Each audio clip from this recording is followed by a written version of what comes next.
दुखी होगा, परेशान होगा। और यदि बी टीम का जो रहेगा उसको लगेगा, बी टीम यदि हारती रही है तो उसको उसका बुरा लगेगा। तो एक न एक टीम दुखी सुखी होती रहेगी। पर जो तीसरी जनता बैठी है, जो सिर्फ खेल एंजॉय करने के लिए आया है, तो उसको किसी के जीतने हारने से दुख नहीं होगा, वो मजा करेगा वहां पर। तो इसलिए संत लोग कहते हैं कि वो तीसरे बन जाओ, ए और बी मत बनो, एक्स वाई जेड जो दृष्टा है सब, वैसे हमें बनना है। तो अपने अंदर की इस दृष्टा को हमें जागृत करना है। यह बोलो कि अपने अंदर जो कृष्ण तत्व है उसको हमें जागृत करना, और जागृत हमें ही करना पड़ेगा, और ये पॉसिबल होता है आत्मज्ञान से। तो इस तरह 28 नंबर के श्लोक तक पढ़ा था लास्ट कल। अब आज हम पढ़ते हैं 29 नंबर का श्लोक। श्लोक इस प्रकार है, श्लोक नंबर 29, अध्याय 3। प्रकृतिर्गुण सम्मूढ़ास् गुण सम्मूढ़ास् सज्जन्ते गुण कर्मसु तान कृत्सन्न विदो मंदान कृत्सन विन्न विचालयेत्। तो इस श्लोक में जो इसका हिंदी अनुवाद देखें तो ऐसा दिया है किताब में कि प्रकृति के गुणों से मोहित हुए व्यक्ति गुण और कर्म में आसक्त होते हैं। ये बात हमें समझ में आई। उन अपूर्ण ज्ञान वाले, जिनको यहाँ पे मूढ़ बुद्धि बोला है, उनको जो है पूर्ण ज्ञान वाले जो ज्ञानी पुरुष हैं विचलित ना करें। तो यहाँ भगवान जो ज्ञानी लोग हैं उनको बोल रहे हैं कि जो मूढ़ लोग हैं, अज्ञानी, इनको विचलित ना करें। तो इसका मोटा मोटा मतलब ये नहीं लेना कि ज्ञानी लोग जो हैं अज्ञानी को ज्ञान न दें या उनको ऐसे ही छोड़ दें। तो ये जो 26वें श्लोक में बात कही थी कि ज्ञानी जन तुम अज्ञानियों को बुद्धि के भ्रम उत्पन्न मत करना, उनको डराना मत ज्ञान से, बल्कि उनको धीरे धीरे प्रोत्साहित करके उनका मार्गदर्शन करो ताकि वो भी इस ज्ञान में आए। क्योंकि जो मूढ़ बुद्धि है, जैसे नाम ही दिया है मूढ़ बुद्धि, तो उनकी बुद्धि इतनी क्षमता नहीं है उनमें कि वो समझ सके कि ये जो ज्ञानी जन कर रहे हैं वो क्यों कर रहे हैं, और जो नहीं कर रहे हैं क्यों नहीं कर रहे हैं। वो सिर्फ स्थूलता से ऊपर ऊपर हमारे जो शारीरिक एक्शन है उसको देखकर वो समझते हैं कि ये नहीं कर रहे हैं तो हम भी नहीं करेंगे। वो ये नहीं सोच रहे कि ये क्यों नहीं कर रहे, उतनी उनमें जिज्ञासा भी नहीं है, उनकी बुद्धि में क्षमता भी नहीं है। तो ज्ञानी जनों का कर्तव्य है कि वे ऐसे लोगों को धीरे धीरे प्रोत्साहित करके सही मार्ग पर लाएं। अचानक उन पर ज्ञान का वार मत कर दो, उनको एकदम से मिलकर ये मत बताओ कि तुम तो बहुत बुरा काम कर रहे हो, इससे तो तुम्हारी दुर्गति होगी। उनको डराओ मत, धीरे धीरे उनका मार्गदर्शन इस प्रकार कराओ, क्योंकि वो जो है कामनाओं में, वासनाओं में बहुत गहराई से फंसे हुए हैं। तो वो आपकी बात सुनने को तैयार ही नहीं होंगे, क्योंकि अहंकार है ना, वो कैसे एकदम सुन लेगा जो वो इतने बरसों से काम कर रहे हैं। बल्कि वो आपको गलत सिद्ध करने की कोशिश करेगा और तर्क लगाएगा, और पूरा पूरा आप निरुत्तर हो जाओगे उनके सामने, और आप गिव अप कर दोगे कि अरे छोड़ो इन लोगों को, कहाँ इनसे माथा लगाना, छोड़ो। पर भगवान कह रहे हैं कि इनको छोड़ो मत, इनको पकड़ के रखो, प्यार से इनको समझाओ। जैसे एग्जाम्पल हम अपने बच्चे रहते हैं, हमारे बच्चे भी बहुत सी बातें हमारी नहीं सुनते, तो हम उनको ऐसे छोड़ नहीं देते। हम सब तरीके से कोशिश करते, साम दाम दंड भेद बोलते हैं, सब तरीके से कोशिश करते हैं कि किसी तरह वो हमारी बात मान जाए और सही रास्ते पे चल पड़े। ये छोटी सी भी बात होती है तो हम बच्चों को छोड़ नहीं देते। उसी प्रकार इन अज्ञानी लोगों को ऐसे ही मत छोड़ दो कि इनको कुछ नहीं समझेगा और ये तो अज्ञानी है या मूढ़मती है या मूढ़ बुद्धि है। तो इस प्रकार उनको धीरजता से समझाओ, यह बोल रहे हैं। तो अज्ञानी जो है उनको सत्य का ज्ञान नहीं रहता, उनको सत्य कुछ पता ही नहीं है, और इसलिए वो अपने कर्मों से, गुणों से, मतलब प्रकृति से इतने अटैच हो गए, और उनको लग रहा है कि ये कामनाओं से ही हमको शांति मिलेगी। कामना मतलब बाहर की वस्तुओं की इच्छा, क्योंकि अहंकार जो रहता है अपूर्ण रहता है, तो उसको लगता है कि बाहर जो संसार दिख रहा है यही मेरी पूर्ति करेगा। क्यों उसको ऐसा लग रहा है? क्योंकि उसको देख लिया ना उसने कि मुझे भूख लगती है, कहाँ से मिलता है? बाहर से। मुझे कपड़ा चाहिए, ठंड लग रही है, बाहर से हम खरीद के लाते हैं कोई भी चीज। तो जो बेचैनी अंदर है उसको चैन कैसे आएगा? वो भी हम बाहर ढूंढते हैं कि ये वस्तु खरीद के ले आएंगे तो हमें चैन मिल जाएगी। तो इस प्रकार जो अज्ञानी होते हैं उनको सत्य का ज्ञान न होने के कारण वो बाहर कामनाओं में इतने आसक्त रहते हैं और फिर वो संसार में दुखी सुखी होते रहते हैं। तो क्योंकि हमेशा तो उनकी कामना पूरी होती नहीं, और कुछ होती भी है तो कुछ वक्त के लिए होती है। पर जो ज्ञानी जन है वो तो सत्य को जानते हैं ना, अज्ञानी नहीं जानता, पर ज्ञानी तो सत्य को जानते हैं। वो जानते हैं कि प्रकृति के गुण ही सबको चला रहे हैं। तो इसलिए उसका पूरा ये कर्तव्य है कि वो इन अज्ञानी लोगों को ज्ञान देकर धीरे धीरे उनको ऊपर ले। तो फिर ये कैसे रहता है ज्ञानी? तो जैसे बार बार वही बोल रहे हैं कि जैसे उद्रष्टा बनकर जो ज्ञानी रहता है वह अपनी शिक्षा धीरे धीरे इन अज्ञानी को भी दे। तो जैसे सिनेमा का एग्जाम्पल दिया, जैसे क्रिकेट टीम का दिया, इसी प्रकार ज्ञानी जन अज्ञानियों को धीरज रखकर उनको ज्ञान देना शुरू करे। तो इस श्लोक में श्री कृष्ण यही कह रहे हैं कि ज्ञानी जन अपनी पूरी जिम्मेदारी लो और इन प्रयत्न करते रहो पूरा, और इनको सही रास्ता दिखाओ। जैसे और एग्जाम्पल समझे, जैसे डॉक्टर होते हैं, उनके पास मरीज आते हैं, तो कई बहुत सीरियस मरीज भी आते हैं और कई मरीज तो ऐसे भी आते हैं कि डेथ ऑन अराइवल, खत्म ही है, फिर भी डॉक्टर पूरी कोशिश करता है। ऐसे नहीं बोलते कि नहीं अब कोई इनको अब तो ये 2-4 सांसें बची हैं, इनको छोड़ देते हैं, ऐसे नहीं, आखिरी सांस तक कोशिश करते हैं। और कई बार तो सांसें खत्म हो जाने के बाद भी वो कोशिश करते हैं, और कई बार रिश्तेदार बोलते हैं कि डॉक्टर साहब छोड़ दीजिए, इनको जाने दीजिए। तो उसी प्रकार ज्ञानी जन अज्ञानियों को कोशिश कर करके ऊपर लाने की कोशिश करे, उन्हें ऐसे मत छोड़ दो, उनकी मदद करो। तो इस प्रकार ये भगवान हमको समझा रहे हैं ज्ञानियों को कि उन पे डायरेक्ट अटैक मत करो, नहीं तो, और उनको हम डराने लगते हैं कि तुम उनको पाप मिलेगा, नरक भोगोगे, तो और वो डर जाते हैं और तुमसे दूर भाग जाएंगे। तो उनको समझाओ और उनसे बार बार पूछो, उनकी दिनचर्या देखो, उनकी प्रकृति देखो, वो कहाँ रहते हैं देखो, और फिर उनको प्रकृति के बारे में समझाओ, अपने बारे में समझाओ, जीवन के बारे में समझाओ, उनको प्रश्न करना सिखाओ। पूछो अपने आप से कि ये मैं क्यों कर रहा हूँ, ये मुझे इतनी कामनाएं क्यों है, तुम्हारी इन कामनाओं से क्या तुम्हें चैन मिला, तुम्हारी शांति खत्म हुई, नहीं हुई तो क्या है? फिर से प्रश्न पूछो कि मेरी कामना भी सही है कि नहीं है। तो कामना भी, जो व्यर्थ कामना है उनको तो कामना बोल ही रहे हैं गलत है, वही दुख का कारण है। पर जब अहंकार होगा तो कामना तो कुछ ना कुछ होगी ही होगी। तो बोल रहे हैं सही कामना करो। क्या है सही कामना? कि मुझे सत्य की राह पर ले जाऊं, या मैं अपने स्वरूप को प्राप्त कर लूं, वही सही कामना है। या मुझे मुक्ति मिल जाए, या मेरे बंधन कट जाए, मैं निरअहंकारी हो जाऊं, मैं निष्कामी हो जाऊं, ये सब जो है सत्य की तरफ जाने की दिशा है। तो भगवान ने जैसे दूसरे अध्याय में भी कहा था अंत में कि जैसे सागर सब नदियों को अपने अंदर समा लेता है, जैसे आकाश कुछ भी होता है उसमें आंधी तूफान सबको समा लेता है, वैसे ही ज्ञानी जन तुम प्रेमी जन हो, तुम्हारा हृदय विशाल है, तो इन सभी अज्ञानियों को अपने अंदर समेट लो। और जहाँ ज्ञान का प्रकाश होगा वहाँ अज्ञान को तो भागना ही पड़ेगा। जैसे बोलते ना, प्रकाश और कामना साथ में नहीं रह सकते। प्रकाश जहाँ आएगा तो अंधेरे को या कामना को भागना ही पड़ेगा, एक ही जना रह सकता है। ऐसा नहीं हो सकता कि यहाँ जैसे लाइट्स जल रही है और कोई एक टुकड़े में अंधेरा बाकी है, उसको ऐसा नहीं होता। प्रकाश आया तो पूरा अंधेरे को भागना ही पड़ता है, डरता है ना अंधेरा प्रकाश से तो भाग जाता है। तो जैसे कबीरदास जी बोलते हैं कि प्रेम गली अति साकरी, उसमें दो न समाये, या तो मैं रहूंगा या हरि।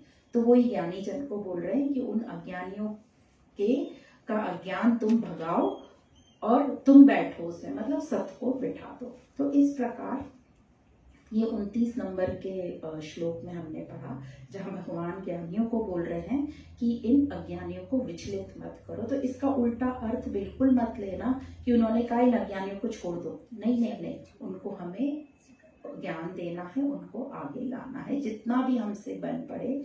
और कहते हैं कितना भी तमोगुण में व्यक्ति हो, उसमें आखिरी सांस तक संभावना रहती है कि वो ज्ञान ले ले। इसीलिए कहते हैं ना, अंत में भी राम का नाम लिया तो वो उसका कल्याण होगा। क्यों? उसका वो प्रतीकात्मक है बोलना, पर ये है कि जब तक हमारी सांस चलती है, हमारे में दम रहता है, कि संभावना रहती है कि हम सत्य की दिशा में बढ़ जाएं। इसलिए कहते हैं कि इसलिए आदमी प्रार्थना करता है भगवान से कि मुझे लंबी आयु दो, ताकि पता नहीं मुझे जितनी लंबी आयु मिलेगी उतनी ज्यादा संभावना है कि मैं सत्य के रास्ते पे चल पड़ूंगा। इसीलिए व्यक्ति मरना भी नहीं चाहता जल्दी, उसको लगता है अभी तो बहुत कुछ है, शायद मुझे कुछ और करने से चैन मिल जाएगा। एक ये भी कारण होता है कि व्यक्ति जल्दी मरना नहीं चाहता और लंबी आयु चाहता है, और अपने प्रियजनों की भी लंबी आयु चाहता है, क्योंकि वो कहीं ना कहीं जानता है कि संभावना है कि लंबी आयु रहेगी तो हम सबको प्राप्त कर लेंगे। तो ये था 29वां नंबर का श्लोक। जल्दी 30वें नंबर के श्लोक पे, क्योंकि बहुत संस्कृत में करें ना, उसका प्रकृति गुण समूढ़ा ये नहीं किया है। कौन सा वाला? संस्कृत 29 वाला संस्कृत में हाँ है ना इसको स्वाध्याय। हाँ, 29 नंबर का जो श्लोक है हो गया था वैसे। नहीं, संस्कृत का संस्कृत वाला पार्ट। हाँ, प्रकृति गुण समूढ़ास सज्जन्ते गुण कर्मसु तान कृत्सन विदो। मतलब जो 2 लाइन लास्ट की दिए, पहले में तो बोल दिया कि जो समूढ़ है वो ये गुण कर्म में नहीं जानते, और जो दूसरी 2 लाइन है उनमें जो कृत्सन विदो मंदान, मतलब ज्ञानी और अज्ञानी, उनमें जो फर्क बताया है, जो आसक्त हो जाते हैं और जो नहीं आसक्त होते। तो जो ज्ञानी है वो जान गए हैं, और अज्ञानी जो है वो नहीं जाने हैं अभी। तो इस प्रकार लास्ट 2 लाइन की है ना, बाकी बुद्धि भेद करणम एवं चालनम तदना पूरी आदि, ये लास्ट लाइन है जो मैं बताऊं आपको। हाँ, देखिए अगर हमें भाष्य नहीं करेंगे तो फिर अधूरा रहेगा। इस वाला लास्ट लाइन देखो। हाँ, तो उनकी बुद्धि में भेद मत करो कि वो मूढ़ बुद्धि हैं। तो भेद कब शुरू होता है, किसी भी चीज में भेद कब शुरू होता है, जब हम एक सीमा डाल देते हैं। तो हमारे में और दूसरे में भेद कब होता है, ये मेरा शरीर है, यहाँ एंड होता है और ये दूसरा। तो जब हम दूसरा देखने लगते हैं तो हमें क्या लगता है, भेदभाव आ जाता है, मैं अच्छा वो नीचा मेरे से। तो बुद्धि में भेदभाव मत डालो कि मैं ज्ञानी वो मूढ़, तो मैं उसको छोड़ दिया, अब उसको तो मूढ़ मती है, वो नहीं समझ रहा है। तो इस प्रकार कह रहे हैं कि उसको मूढ़ मती मत जान के बुद्धि में भेद मत डालो और उसको आगे बढ़ाओ।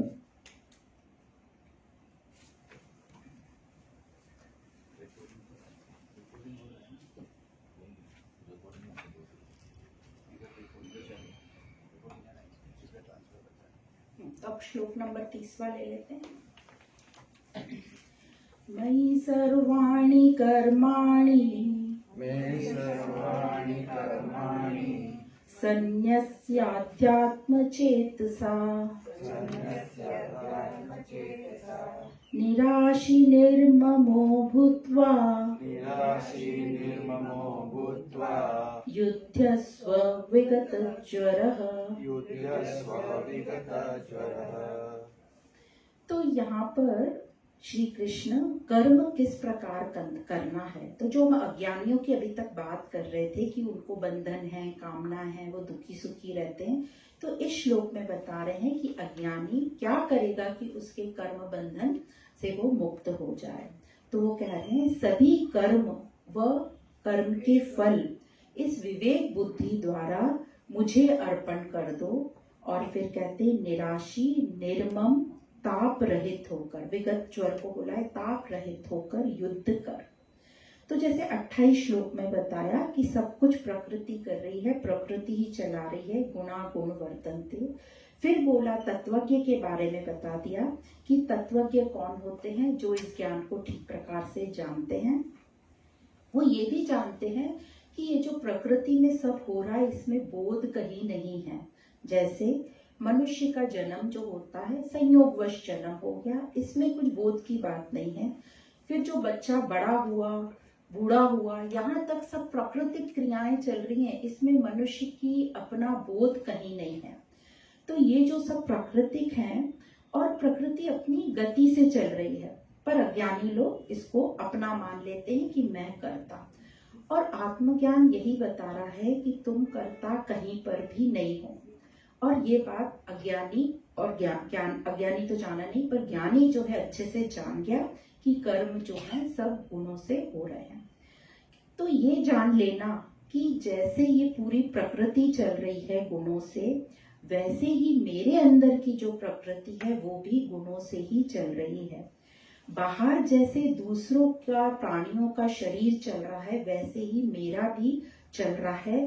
तो इसमें मेरा अहंकार, मेरा कुछ भी स्वतंत्र कुछ विशेषता नहीं है जो मैं इसमें आसक्त हो जाऊं। तो अपने आप को विशेष मत मानना या अपने आप को विशेष जानकर आसक्त मत हो जाना, ऐसा भगवान का कहना है। तो जैसे हम बाहर के पूरे जगत को देखते हैं, वैसे ही अपने भी अंदर के जगत को देखो और निर्लिप्त हो जाओ। तो अब क्वेश्चन आता है, हम प्रकृति नहीं है तो फिर हम क्या हैं?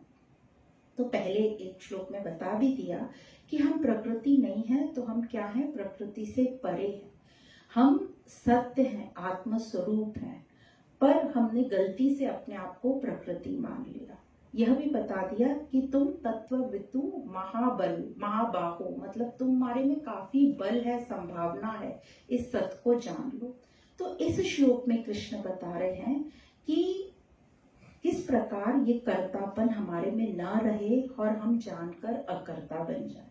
तो जो पहली लाइन में कहा है मयि सर्वाणि कर्माणि, तो यहाँ पहला शब्द आया है मयि। तो यहाँ जो मयि बोला है ये कृष्ण बोल रहे हैं मयि। तो जो भगवान यहाँ पे कृष्ण बोल रहे हैं मयि, तो यहाँ पर जो जो बायोलॉजिकल या फिजिकल स्वरूप हमें कृष्ण का दिखता है वो नहीं लेकर कृष्ण तत्व ब्रह्म स्वरूप, यहाँ पर कृष्ण ब्रह्म स्वरूप होकर बोल रहे हैं कि सब कर्म और कर्मों के फल विवेक बुद्धि द्वारा मुझे अर्पित कर दो। और इसी का मतलब है संन्यास, मतलब मैं नहीं कर रहा हूँ, ये सब जो है प्रकृति से चल रहा है। हाँ, या आत्मा स्वरूप, ये जैसे भी हम समझे प्रकृति कर रही है। अब कई बार क्या होता है, हम बोलते हैं भगवान कर रहा है, तो भगवान कोई चीज तो है नहीं, ये एक फिजिकल फॉर्म नहीं जो हम बताएं ये कर रहा है। तो अब ये बताने लगे कि प्रकृति कर रही है, इसमें हमारा कुछ रोल नहीं, ये सब उसको अर्पण है। तो वो इनडायरेक्टली हम वही बोल रहे हैं। पर जब आजकल बच्चे पूछते तो उनको लॉजिकली बताना पड़ता है कि ऑटोमेटिकली हो रहा है, इसमें हमारा कुछ नहीं है। तो तेरा तुझको अर्पण, हम इसको ब्रह्म को अर्पण करें, और यही संन्यास है। जो बाकी कंफ्यूज होते रहते कि संन्यास मतलब सब कुछ छोड़ना, नहीं, संन्यास मतलब मुझे कर्ता नहीं बनना है, तो इसको संन्यास है। और फिर भगवान बोलते हैं आशा रहित, ममता रहित और ताप रहित होकर युद्ध कर। तो इसमें एक और शब्द आया है अध्यात्म चेतस। तो अध्यात्म तो हम समझते हैं कि स्वयं को जानना, तो यहाँ चेतस का मतलब है चेत जा, जान जा। तो क्या जान जा? स्वयं को जान जा। तो आध्यात्मिक चेतना को हमें यहाँ समझना है। आध्यात्मिक चेतना मतलब स्वयं को जानना है। तो जब स्वयं को कैसे जानेंगे? जब हम जगत को तो देख ही रहे हैं, साथ साथ अपने को भी देख रहे हैं। तो जो ज्ञानी लोग हैं वो जगत को भी देखते हैं और साथ साथ स्वयं को भी देखते हैं, और जो अज्ञानी है वो सिर्फ जगत को देखता है। तो जो भी उसको दुख होता है उस पर, दूसरे पर, उसने किया, उसने मिला, दूसरे पे हम उंगली कर देते हैं। और शंकराचार्य जी या अद्वैत ज्ञान बोलता है दूसरा है ही नहीं। पर जो साधारण, तो एक हो गई आध्यात्मिक चेतना और एक है साधारण चेतना। तो जो साधारण चेतना होती है वो जगत को ही देखती है, जैसे अभी कहा। तो जगत उसको जो नाम दे देता है वो उसी को मान लेता है। तो जगत वो स्वयं को डायरेक्ट नहीं जानता, वो जगत के थ्रू अपने को जानता है। जगत ने उसको कह दिया तुम बहुत सुंदर हो, तो खुशी से उछल पड़ता है। जगत ने उसको कह दिया कि तुम खराब दिख रहे हो, तुम्हारा रूप रंग सुंदर नहीं है, तो दुखी हो जाता है। तो ये जो साधारण चेतना वाले हैं, ये जगत को इतना सच मानते हैं कि जगत ने उनको जो बोल दिया उसको मान लेते, उनकी खुद की कुछ सत्ता वो नहीं रखते। जगत कह देगा कि तुम्हारा तो घर बहुत छोटा है, गाड़ी बड़ी खराब हो रही है, छोटा है घर, बड़ा खराब है, तो बस उसी में ही वो परेशान हो जाते हैं और अपने आप को एकदम डिप्रेशन में ले आते हैं। जगत ने कह दिया वाह क्या गाड़ी है, तो हवा में उड़ना शुरू कर देते हैं। तो साधारण चेतना के सामने यदि कोई परिवार का सदस्य आ गया, बेटा बेटी आ गए, तो वो क्या बन जाते हैं, माँ बाप बन जाते हैं। कोई दोस्त आ गया तो वो दोस्त बन जाते हैं। और साधारण चेतना के सामने कोई विपरीत लिंगी आ गया, यदि समझो स्त्री है उसके सामने पुरुष आ गया तो उसका स्त्री तत्व जाग जाएगा, यदि वो पुरुष है तो उसका पुरुष तत्व जाग जाएगा। वो ये नहीं समझ रहा कि ये तो सब प्रकृति, हम सब तो शरीर है, मनुष्य है, पहले स्त्री और पुरुष तो बाद में है। तो इस प्रकार साधारण चेतना में जगत को ही पूरी सत्ता दे देता है, जगत के द्वारा ही अपने आप को जानता है, उसका खुद का कुछ भी अपना सोच नहीं चलती। और अध्यात्म क्या हमें सिखाता है, सोचो, खुद से क्वेश्चन पूछो कि तुम कौन हो। तो ये जो है साधारण चेतना वाला ऐसा क्यों करता है, क्योंकि वो ये अहंकार जो है, अहंकार है, ये अपने आप को बचाया रहता है। क्योंकि उसने यदि अपने आप को जान लिया तो उसको तो पता है यदि मैंने अपने आप को जान लिया तो मुझे बदलना पड़ेगा और बहुत मेहनत करनी पड़ेगी, और हो सकता है मुझे आगे ज्ञान हो गया तो मुझे मिटना पड़ेगा अहंकार को, और अहंकार को मिटना बिल्कुल भी गवारा नहीं है। तो यही जो लोग होते हैं साधारण चेतना वाले, ये संसार में फंसते रहते हैं और दुखी सुखी होते रहते हैं। तो ये अहंकार तो है ही, तो अहंकार रहेगा तो अधूरापन तो रहेगा ही, साथ में आया ही अधूरापन। तो जो जगत है ये अहंकार के सामने, ये सभी के सामने सब चीजें वस्तुएं लाता रहता है। जैसे हमें प्रचार मिलते रहेंगे, दुकानें सजी हुई दिखेंगी, मार्केट दिखेगा, लाइटिंग दिखेगी, अनेक प्रकार के सामान दिखेंगे, रंग रूप बहुत सुंदर सुंदर चीजें रहेंगी। तो यह जो साधारण चेतना वाला अपना जो अधूरापन है, ये बाहर की चीजों से, वस्तुओं से पूरा करने का प्रयास करता है और चीजें जोड़ता रहता है और ये सतत प्रयास जारी रहता है, जगत इसको लुभाता रहता है। तो यही अहंकार की कमजोरी है, कामना, और ये बिना कुछ अपने से सवाल किए बाहर की चीजों से चिपकता रहता है। क्योंकि अहंकार का अपने आप में तो कोई अस्तित्व ही नहीं है, उसका अस्तित्व कब आता है, जब वो बाहर की चीजों से जुड़ जाता है। इसलिए हम सबको ऐसे जुड़ना पसंद है, जुड़ेंगे तो हमारा अस्तित्व रहेगा। तो चिपकता रहता है, चीजें इकट्ठी करता रहता है, जरूरी हो या नहीं हो फिर भी इकट्ठा करता है। उसको लगता है आज नहीं तो आगे कभी काम आ जाएगी, या फिर सुंदर है इसलिए लाके घर में रख लेता है, और इस प्रकार उसका अहंकार पक्का पक्का होता चला जाता है, या ये बोल लो वो आत्मा से दूर दूर दूर होता चला जाता है। तो यह जो चेतना है, साधारण चेतना वाले अपने आप से प्रश्न नहीं करते कि ये जो सब हम जगत से इकट्ठा कर रहे हैं, क्या ये मेरा अधूरापन पूरा कर रहा है, क्या ये मेरी अंदर की बेचैनी को शांत कर रहा है, मेरे को चैन दिला रहा है, क्या ये मेरी जरूरतें पूरी कर रहा है। तो जरूरतें पूरी में तो आंसर आता हाँ, ये मेरी कुछ जरूरतें तो पूरी कर रहा है। पर ठीक है, जरूरतें तो पूरी हो गई, वो तो जो जीवन निर्वाह के लिए उसके लिए तो आवश्यक है, उसको कामना नहीं बोली गई है। पर क्या ये मेरी हलचल को शांत कर रहा है, क्या ये मेरी बेचैनी को शांत कर रहा है, क्या ये मेरे अंदर जो खालीपन है इसको पूरा कर रहा है क्या, ये सब जवाब जो है, प्रश्न जो है साधारण चेतना वाला नहीं करता। और इसी के साथ देखें तो जो आध्यात्मिक चेतना वाला है वो अपने से सतत सतत प्रश्न करता रहता है। जगत उसको सुंदर बोलेगा तो बोलेगा अरे ये तो शरीर है, प्रकृति ने दे दिया, मेरे माँ बाप सुंदर है, मैं हो गया, या संयोगवश में सुंदर हो गया, इसमें खुशी की क्या बात है। तो वो नाचेगा नहीं, ये फूला नहीं संभालेगा। और यदि उसके सामने कोई संबंधी आ जाए तो उसको बोलेंगे कि ये तुम्हारा ये रिश्ता, तो हाँ ठीक है, ये शरीर के संबंध है, पर ये तो संयोगवश मिल गए संबंध, पर मैं कौन हूँ ये बताओ मुझे, ये जगाओ। उसके अंदर सतत ये क्वेश्चन जाएगा कि मैं कौन हूँ ये बताओ। तो इस प्रकार ये जो आध्यात्मिक चेतना वाला है ये सतत अपने से प्रश्न करता है। तो यह जो आध्यात्मिक चेतना वाला है ये अपनी पहचान जगत से नहीं लेता, वो लोगों के कहने में नहीं आता, वो कही हुई मान्यताओं, परंपराओं, रीति रिवाज में नहीं अटकता, और हमेशा प्रश्न करता रहता है इससे मेरी बेचैनी कम होगी क्या, इससे ये जवाब मिलेगा क्या कि मैं कौन हूं, इससे मेरी अपूर्णता मिटेगी क्या। तो ये यदि उसकी अपूर्णता मिटती है तो ये काम, ये रीत रिवाज मेरे काम के हैं, यदि मेरी अपूर्णता नहीं मिटती तो वो उधर अटकता नहीं है। वो जगत की वस्तुओं में, जगत कितना भी उसको लुभाए, वो उसकी बातों में नहीं आता। वो पूछता है ये वस्तु मेरे किस काम की है, काम की है तो वो लेगा, नहीं काम की है तो नहीं लेगा। तो इस प्रकार वो हमेशा क्वेश्चन करता रहेगा और इस क्वेश्चन करने से ही उसकी कामनाएं कम होती जाती हैं। अब आध्यात्मिक चेतना वाले के लिए कि जो साधारण लोग हैं उनके लिए जो चीज कीमती है, जरूरी नहीं है कि आध्यात्मिक चेतना वाले के लिए वो कीमती है। उसके लिए वही कीमती है जो उसकी हलचल मिटाए या जो उसको सत्य के मार्ग पे ले जाए। तो आध्यात्मिक चेतना वाले का जो कामना रूप शत्रु है इस प्रकार मरता रहता है धीरे धीरे।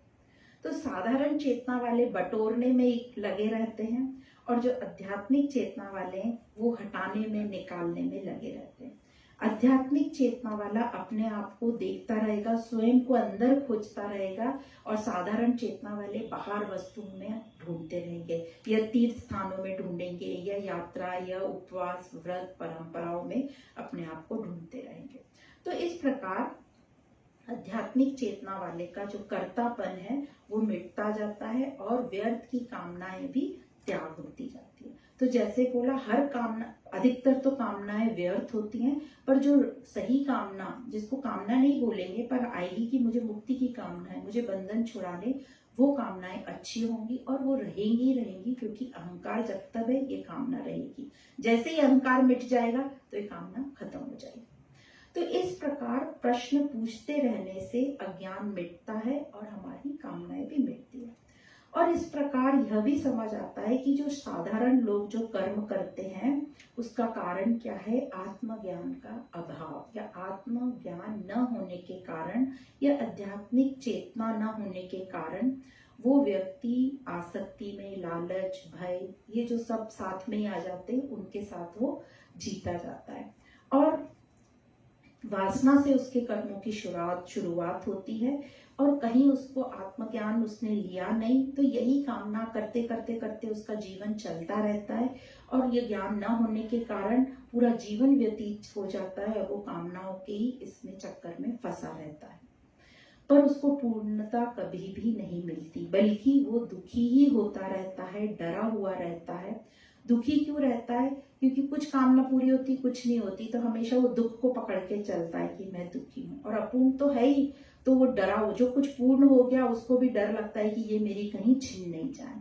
तो दुखी होना, ये डरना, यही बंधन है। तो दुख और भय यही हमारे बंधन है और अध्यात्म ज्ञान हमें इन्हीं बंधनों को विवेक से काटना सिखाता है। फिर आगे इसी श्लोक में श्री कृष्ण कहते हैं, तो पहले तो ये बोला अध्यात्म चेतसा, फिर बोला निराशी निर्ममो भूत्वा युद्धस्व विगत ज्वर। तो यहाँ पे ये 4 शब्द आ गए, निराशी, निर्ममो, विगत ज्वर और युद्धस्व। तो सबसे पहला शब्द आया निराशी। अब निराशी मतलब आशा रहित, फिर आया निर्ममो मतलब ममता रहित, और फिर है विगत ज्वर मतलब आवेश, बिना आवेश के या बिना ताप के, ताप रहित। तो एक एक शब्द लेते हैं। निराशी, निराशी मतलब आशा रहित। अब ये शब्द सुनकर आम लोगों को लगता है कि ये तो जीवन को नीरस बना देगा और वो ये ज्ञान पढ़ना छोड़ देते हैं।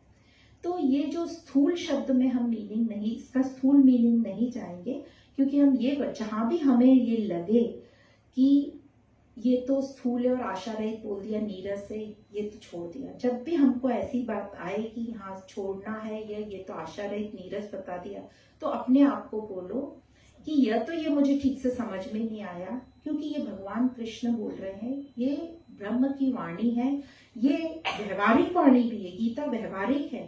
तो यहाँ पे ये जीवन को नीरस करने की बात कह ही नहीं सकते, तो मेरे समझने में कुछ फर्क है।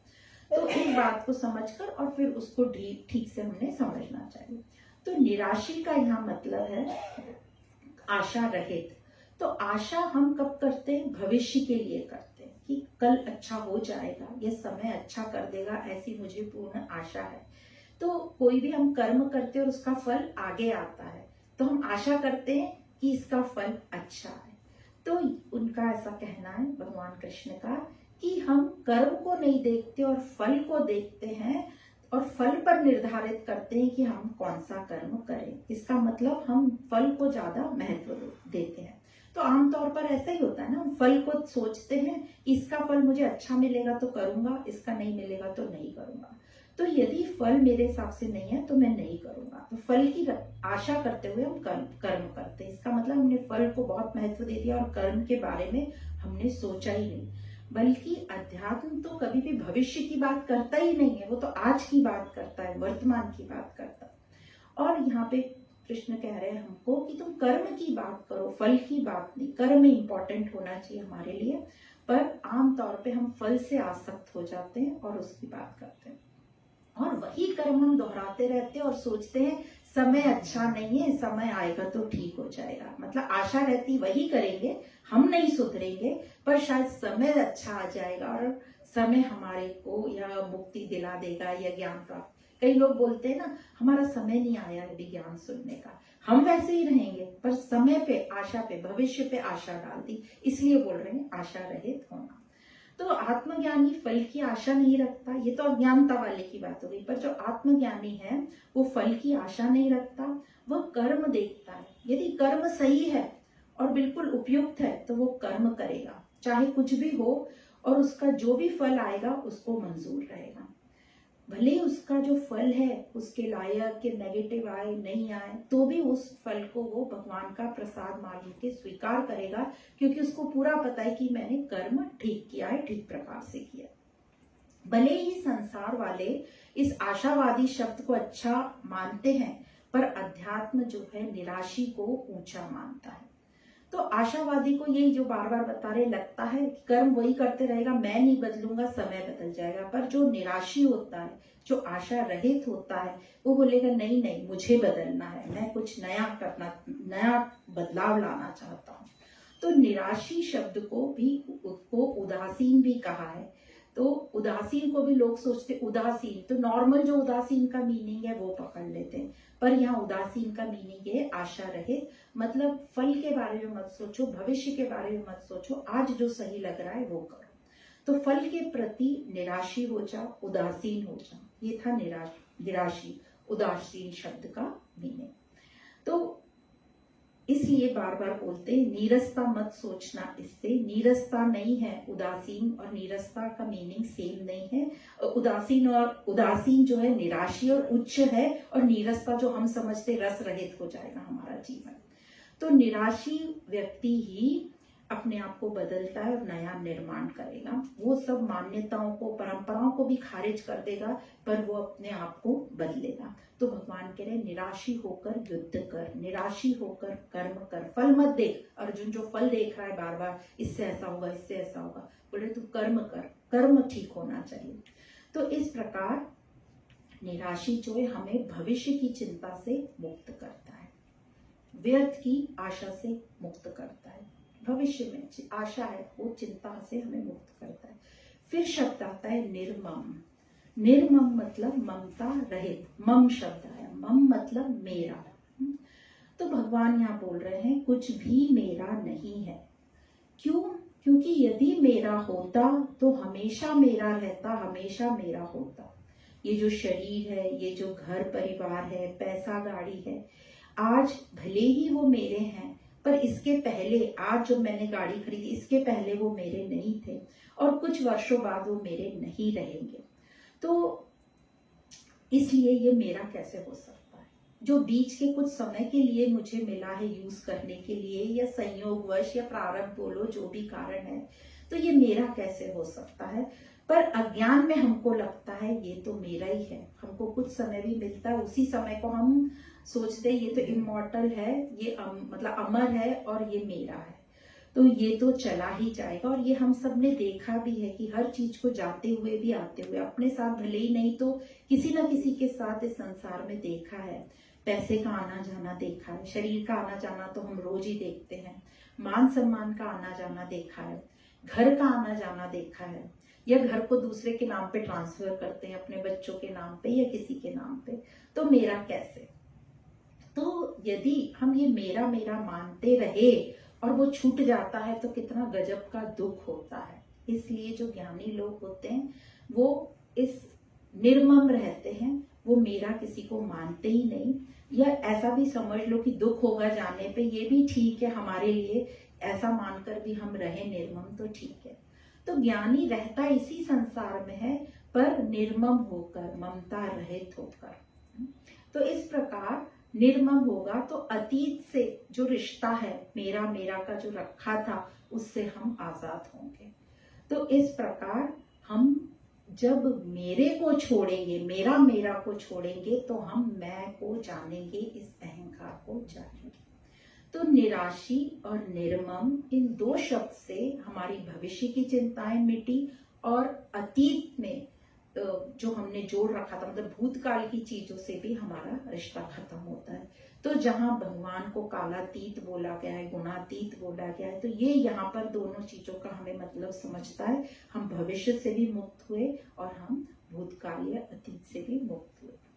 तो ये जो सारा युद्ध रचा हुआ है, ये मैं को पाने के लिए है ना। भले ही वहां पे कृष्ण भी युद्ध भूमि पे उसको बता रहे हैं, पर ये ज्ञान तो अर्जुन को क्या, यदि वो स्वयं को जान लेगा तो वो कर्म जो बराबर है वो करेगा, वो युद्ध कर मना करेगा ही नहीं करने को, ठीक तरीके से युद्ध करेगा जैसा भगवान बता रहे हैं। तो ये जो मेरे को हम त्याग करेंगे, फिर ही हम मैं को जानेंगे। तो ये जो अर्जुन मेरा मेरा कर रहा था कि मेरे पितामह, मेरे भाई, मैं युद्ध नहीं करूंगा, तो कृष्ण उनको यही कह रहे हैं, इस मेरे मेरे को त्याग कर और तू युद्ध कर। फिर एक शब्द कहते हैं विगत ज्वर। तो विगत ज्वर होकर युद्ध कर। तो विगत ज्वर, ज्वर जैसे हम आम भाषा में ज्वर मतलब बुखार को कहते हैं, जब टेम्परेचर बढ़ जाता है, तो इसी को ताप बोलते, तापमान बढ़ गया। तो ताप रहित होकर युद्ध कर। तो ताप हमारा कब बढ़ जाए, अभी यहाँ युद्ध भूमि में ताप उसका कहाँ बढ़ा हुआ है, वो आवेश में आ गया है, उसको कामना हो गई कि मुझे युद्ध जीतना है, या युद्ध करूंगा और ये लोग मर जाएंगे तो मेरी कामना पूरी, मुझे नहीं चाहिए इन लोगों को मारना, पाप लगेगा मुझे। तो कामना की गर्मी उसमें आ गई है, ये ताप आवेश में वो आ गया है। तो कृष्ण यहाँ पर यही कह रहे हैं कि इस ज्वर को हटाओ, विगत मतलब हटाओ, गलाओ इसको, क्योंकि ये कामना पूर्ति वाला युद्ध थोड़ी ना है, ये तो स्वयं से युद्ध है। यहाँ पे तो ये युद्ध भूमि का युद्ध है। तो ये जो कामना पूर्ति के युद्ध होते हैं, ये ताप के साथ होते हैं। हमें ये ताप वाला युद्ध नहीं लड़ना है, ये ज्वर आवेश वाला युद्ध नहीं लड़ना है, क्योंकि ये जो युद्ध है ये तो लंबा चलेगा। किस युद्ध की बात करें, अपने जीवन के युद्ध की। पूरे जीवन ये ज्ञान हमें लेते रहना है ताकि हम उस रास्ते पे चल पड़े। तो ये जब पूरे जीवन लेंगे, मतलब जीवन भर ये युद्ध करना है हमें अपने आप से, स्वयं से। तो ये तापमान रहेगा, आवेश में रहेंगे, तो पूरा जीवन हम सतत युद्ध कैसे कर पाएंगे। थोड़ी देर करेंगे और बैठ जाएंगे, थक जाएंगे, फिर थोड़ा ठीक होंगे, करेंगे, फिर बैठ जाएंगे। तो ऐसे पैसेंजर गाड़ी जैसे तो ये युद्ध जीता नहीं जा सकता, इसलिए ताप रहित होकर ये युद्ध कर। तो आवेश है मतलब अंदर कामना है, ताप है मतलब कामना है अंदर, तो ये कामना पूर्ति वाला तो युद्ध नहीं है। तो ये भगवान ने ठीक प्रकार से हमको समझाया। तो इस प्रकार यहाँ पर ये भगवान हमको बता रहे हैं, ये श्लोक बहुत ही सुंदर है। ये श्लोक जो इसमें पांचों शब्द है, अध्यात्म, मयि कर्माणि, फिर संन्यास्य, फिर अध्यात्म चेतसा, फिर निराशी, निर्मम, विगत ज्वर, और आखिरी में कहते युद्धस्व भव। युद्ध करो, निराशी, निर्मम, विगत ज्वर, और उसके पहले अपनी आध्यात्मिक चेतना को जगा। तो इस प्रकार ये पिछले जो 3-4 श्लोक चल रहे हैं, सबसे पहले 27 श्लोक में बोला भगवान ने कि सब कुछ प्रकृति है, गुण ही गुण को चला रहे हैं, पर ये अज्ञानी क्यों बीच में अपने आप को खड़ा कर लेता है और कर्ता मान लेता है, तेरा कहीं रोल ही नहीं है। तो यहाँ ये था बताने को कि हमें ये समझ जाएगी प्रकृति और हम इससे आसक्त ना हो। तो ये आसक्ति ना हो, इसलिए ये श्लोक हमको बार बार बताया जा रहा है। और फिर 28 में बोला कि अज्ञानी ये ठीक प्रकार से जान गए। तो पहले अज्ञानी की बात बता दी, फिर बता दी ज्ञानी की। ज्ञानी ये जान गए इसलिए वो आसक्त नहीं हो सकते। तो ये बात क्लियर हो गई कि ये हमें बता रहे हैं कि ताकि हम अनासक्त हो जाएं, हम निर्लिप्त हो जाएं। जैसे हम इस संसार को देखते हैं वैसे ही हम अपने आप को भी देख के निर्लिप्त होकर, तो वो भी संसार, मैं भी संसार, वो भी प्रकृति, मैं भी प्रकृति, तो फिर ये मैं हूँ कौन मैं हूँ। तो वही बोल रहे तू प्रकृति से परे है। अब प्रकृति से परे मैं कौन हूँ, तब हमें ध्यान आना था प्रकृति मतलब ये संसार से मुझे कहीं बाहर छलांग मारनी है, या कोई सातवां आसमान है, या कोई जगह है जहां मैं कहीं नहीं जाना है। प्रकृति में ही रहकर प्रकृति को ही ठीक प्रकार से समझना, और उसका जब ठीक प्रकार से समझ जाएंगे तो हम प्रकृति का भोग नहीं करेंगे, हम उसको साधन मान लेंगे अपने आप को ऊपर उन्नत करने का। तो इसी प्रकृति में रहना है, इसी के साथ जीवन निर्वाह करना है, कहीं हमें ऊपर नीचे बाहर नहीं जाना है। परे मतलब कोई सातवां आसमान नहीं है, हमें अपने को देखना है, अनासक्त होना है, निर्लिप्त होकर रहना है।